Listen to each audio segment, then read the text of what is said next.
Drop an old school beat.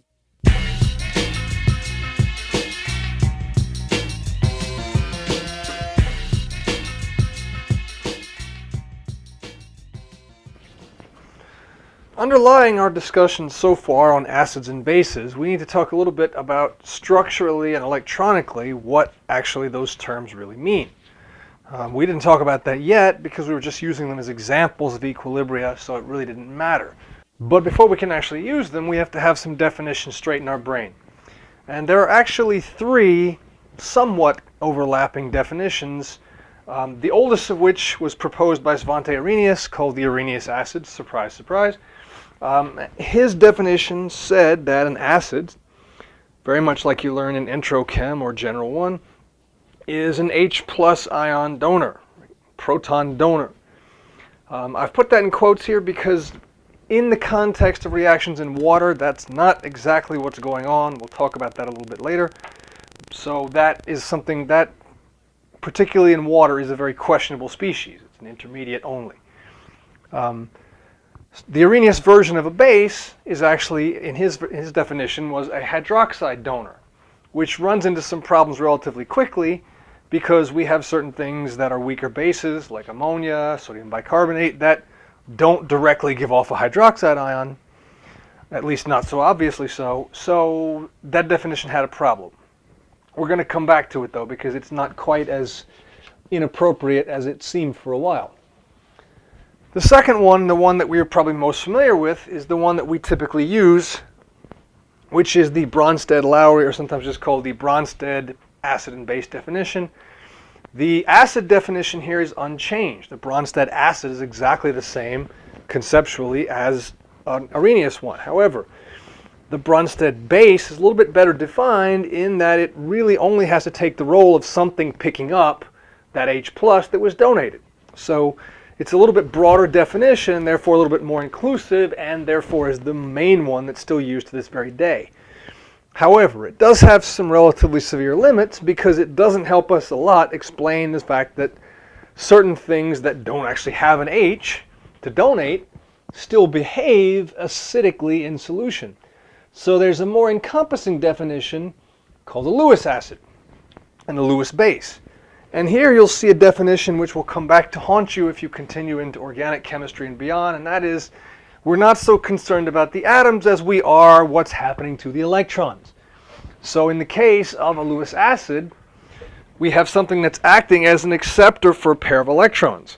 That's a very, very broad definition. It's a little bit too broad, but it's okay. We'll accept it for now and clarify when we need it. And the Lewis base is an electron pair donor. Now, that one encompasses the previous two definitions plus things like metals that act as Lewis acids that aren't protonic, don't have hydrogens to donate. So the typical Bronsted equation looks like this. And a strong acid, as you all know, is something that completely dissociates in water. So we have something like hydrochloric acid with water, gives us the hydronium ion and the chloride ion. This is the part that I have in quotes up above because generally if you're reacting things in water, you're going from that hydronium ion as a donor rather than this mystical H plus that just floats around on its own. So while technically that's what's being transferred, it's not so obvious, and I don't like to write it that way. It's better if you're dealing with water, which is the case for most of the acids we're going to talk about, that you're talking about the hydronium ion as your active transfer, solvent-assisted transfer of a hydrogen, not just it floats away. Okay, so here's what that looks like in Lewis terms. I've just drawn these out structurally. You know, there's the surprise. I know you sort of recognize the name. Lewis structure should ring a bell. So if I draw these as Lewis structures where I have the electron dots around them, I can see what's going on. Well, here's what's actually happening, and this is called a curved arrow mechanism or curved arrow formalism. We're not going to do a lot with it right now. We'll talk a little bit about it later in this lecture, but for the moment, it is a minor thing. But when you move forward to the next chemistry course, it is everything, literally everything about understanding organic chemistry and more complicated reactions is day one. Start chasing the electrons. So that's what the Lewis definition does. And the reason I wanted to use this to show you that they're not mutually exclusive. If you look at what actually occurs here, the curved arrows are meant to show you what electrons are involved and where. In an atom with multiple pairs, of course, I could use any of them. There's no difference, but no difference. But the idea is that you can see here that the oxygen is acting as a base. It's accepting the hydrogen. Yes, we could have seen that without drawing out the structural version. But in reality, it is donating a pair of electrons. Specifically, in this case, it's donating them to a hydrogen, or the molecule that had the hydrogen, which is being transferred in Bronsted-Lowry terms, which is the traditional acid. But the hydrogen can't take electrons without letting go of what it had, so it has to let go of its bond to the chlorine. So this is how we get those species electronically. In terms of understanding acid strength, this is critical. So we're going to come back to it many times during this lecture. For the moment, however, we're going to focus on that Bronsted-Lowry definition because that's the one that we actually have terms that fit it. By that I mean we have a scale that's quantifiable, that's the pH scale. So we have something that relates proton concentration or hydronium ion concentration more properly so that we can have a quantifiable scale rather than a qualitative one, which is typically what you can do with Lewis structures, with Lewis acids. They're not so easy to quantify. So back to our strong acid case, back to our definition of a strong acid completely dissociates in water. But we have a couple of other terms we have to put in place with this to really understand what's going on. First is that the acid and base part we already know. For the most part, if we're talking about reactions in water, we're going to basically leave off the term Bronsted. It's implied in most of what we do. So keep that in the back of your mind. I'm not going to write it every time we use it. You're usually going to be talking about a Bronsted acid for this topic. When you move to the other courses, that's not true anymore, not strictly true. Okay, but those terms don't help us as much as we would like because we still have some things on the other side we haven't really talked about. So they actually have similar terminology.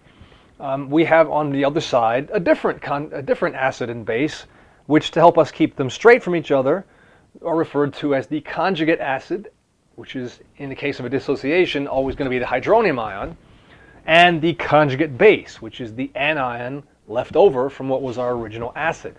Those are pieces that we're going to need because in a strong acid, we don't have to really consider much because there's no reverse reaction. On the other hand, we look at a weak acid like hydrofluoric acid, well now there is a reverse reaction. Now this is an equilibrium, so now the acid-base reaction that goes forward has to compete with the conjugate acid, conjugate base combination that goes backwards. So now you could tell this is an equilibrium because it has an equilibrium constant or because it's written with an equilibrium arrow. Your book takes the strong acids that don't really have a measurable equilibrium and refers to them as Ka is, quote, large. Many jokes there, but not much useful information. Unless there's a number, you can't actually do calculations with it, so it's kind of useless to say that. For our purposes, a strong acid does not have a reverse reaction. It's not an equilibrium, therefore its Ka would be division by 0, which can't be solved. So not only is it large, it approaches infinity. So we don't bother to talk about it. The practical upshot of that is that in the case of the above one, the conjugate base, it's really not doing a whole lot. Now, when we go to look at these in reference to each other, you'll notice they both produce the same conjugate acid. In fact, every Bronsted acid in water is going to produce the exact same conjugate acid, the hydronium ion, every time. That's what an acid dissociation is. That whole table in your book of Ka values, well, that's your A. Is the hydronium ion is part of your product, is one of the concentrations you're solving for, and surprise, surprise, you beat that to death in part 1. That's how you measure the pH. But if we're going to talk about why one acid is stronger than the other, the conjugate acid doesn't tell us a whole lot. The base used in the reactant side doesn't tell us much either because it's always, well, it's water for dissociations. So if we're going to talk comparatively, we're going to have to look at that last piece. We're going to have to look at the conjugate bases and we're going to have some understanding about what's going to make them a very poor base, meaning there's no real reverse reaction like a strong acid in the top case, or a much better base, which means there is a reverse reaction and the dissociation becomes an equilibrium, which is what you see in the bottom case. Okay, so we're going to kind of expand the term slightly, but a strong acid, like HCl, is going to produce a weak conjugate base. On the other hand, a weak acid, like HF, is going to produce a stronger conjugate base.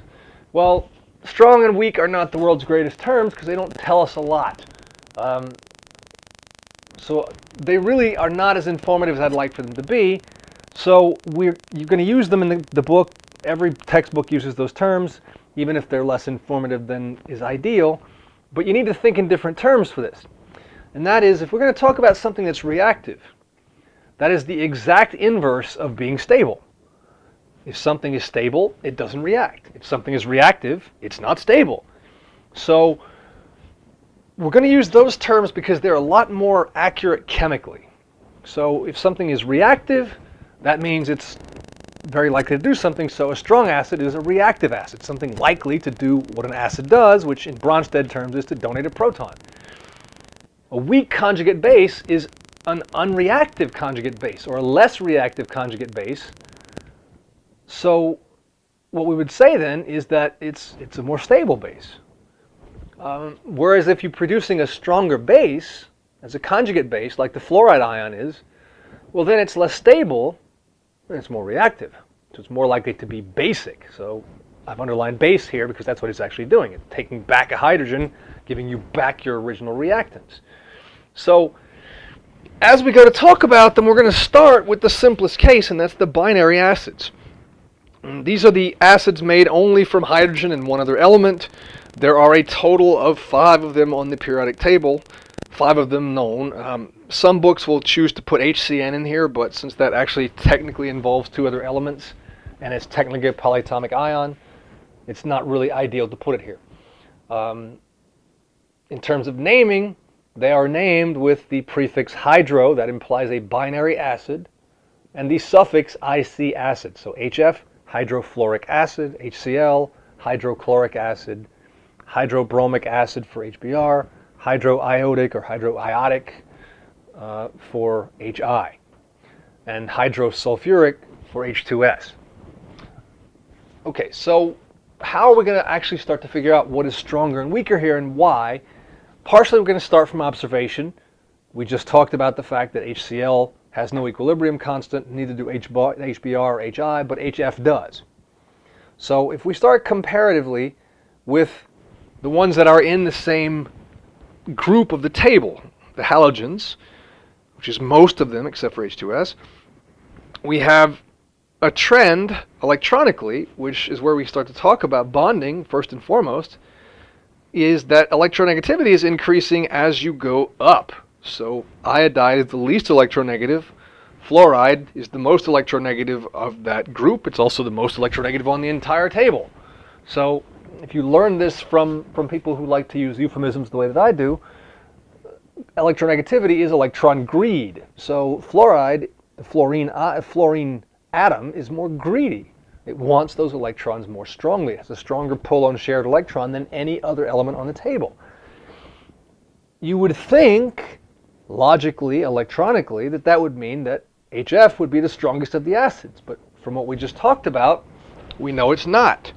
So the obvious and relatively available electronic trend here that explains a lot in other contexts doesn't work here.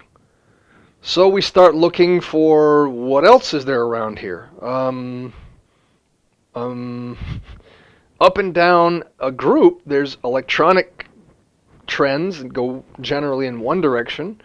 So fluorine has the highest electronegativity. It also has the highest electron affinity. It also has the highest ionization energy. And the opposite case is, well, atomic radius. And ionic radius specifically, if we're going to talk about the ions, and that increases as we move down the table. More shells. And that also happens to line up with the stronger of the acids.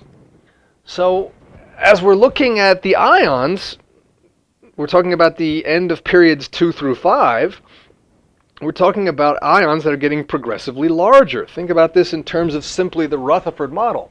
More shells, more orbits around it. Therefore, bigger, like a Russian doll. You know, the 2 shell has to go around the 1 shell. The 3 shell has to go around the 2 shell, and so on and so on and so on. So they have to be a lot bigger. The iodide ion actually is almost twice the size of a fluoride ion. So we've got a lot more volume there. And that actually is the term that's used. It's not volume and not size, because that's a bit on the vague side. What's used is polarizability. It's a fancy term, but what it means is that the extra electron that makes up that anionic charge is actually spread out over a larger outer shell volume. And that is a stabilizing thing.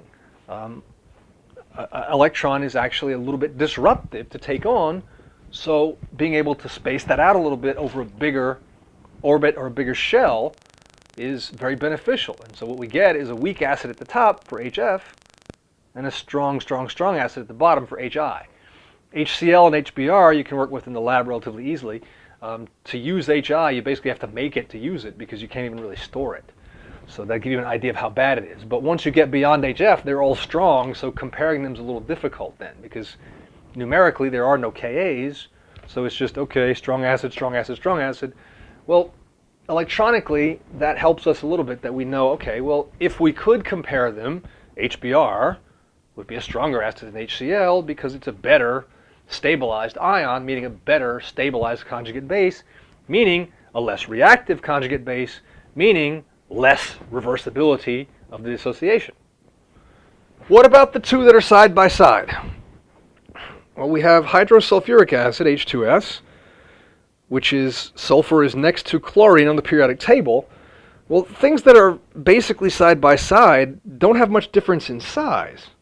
We're not talking about a different shell here. We're talking about putting 1 more electron into the same shell. So that's not going to be our explaining point. That's not a difference that's sufficient to explain what happens here. Hydrochloric acid is a strong acid. Hydrosulfuric is not. It's a weaker acid. It actually has a Ka value. So we have a problem with that, because size is not going to help us. What are we looking for? Well, let's start with one thing first, and we're going to come upon this several times during this lecture and the next one, and that is multiple protons does not mean you're donating more than one of them. In general terms, the first one is easy, second one, and if applicable, the third one are much, much more difficult, and so we don't really have to talk about them at all, because they're not happening on the same time scale. So we're just considering one hydrogen lost from that element. We can ignore the other one for the moment. So there's a big difference here. Why is that? Well, size is not going to be our explaining point, so we've got to be looking at electronegativity.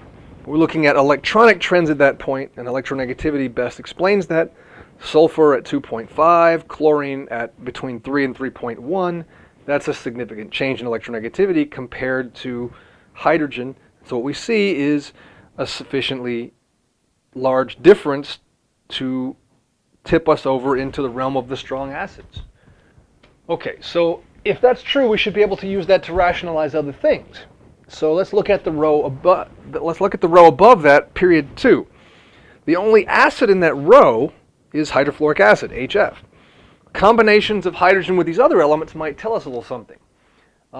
In terms of the pH scale, acids and bases, the center point of that is the combination of hydrogen with oxygen, which is water. So it's not either acidic or basic. In actual fact, it's both, which is actually called amphoteric. But in terms of its own behavior, absent any other influences, it's neither. It's neutral. Well, that trend should tell you a little something. We're going from weak acid to not an acid, so what's on the other side of that? Well, acids are low pH, water's in the middle. What would you expect with nitrogen if it's combined with water? You're looking at something that is actually a weak base. So now you're seeing something that is not a proton donor, it is a proton acceptor in water. So the trend works just fine, it works out exactly the way we expected it to. It is very, very logical. So that helps lend us some credence to what we said about period 3, because we can see it in the gross behavior of the elements in period 2. HF is an acid, water is neutral, and NH3 is a base. And this has nothing to do with how many hydrogens there are. It has to do with electronegativity. F is the most electronegative. Nitrogen out of this set is least.